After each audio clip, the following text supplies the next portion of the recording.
પોર્ટો ફ્લાવિયા એ સાર્દિનિયા ઇટાલીમાં આવેલું એક દરિયાઈ બંદર છે, જેનું નિર્માણ 1923-24માં કરાયું હતું. તેને 20મી સદીની શરૂઆતની એન્જિનિયરિંગની અજાયબી માનવામાં આવે છે.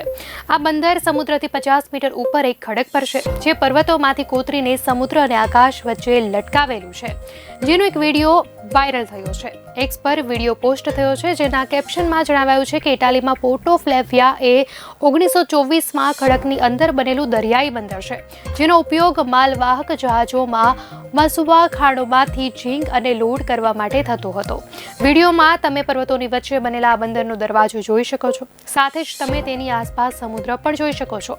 પોર્ટો ફ્લાવિયા સુધી પહોંચવા માટે લોકો વારંવાર બોટનો ઉપયોગ કરે છે. માહિતી અનુસાર આ બંદર 1960 સુધી કાર્યરત હતું. આ બંદર આલિશાન કોન્ક્રીટ ઇમારત છે. તેમાં 600 મીટર લાંબી ટનલ પણ છે. પોર્ટો ફ્લાવિયા એ વિશ્વના સૌથી આકર્ષક બંદરોમાંનું એક છે અને કેટલાક લોકો કહે છે કે તે વિશ્વનું સૌથી સુંદર બંદર પણ છે. હવે પોર્ટો ફ્લાવિયા યુનેસ્કો દ્વારા સંરક્ષિત પ્રવાસી સ્થળ છે.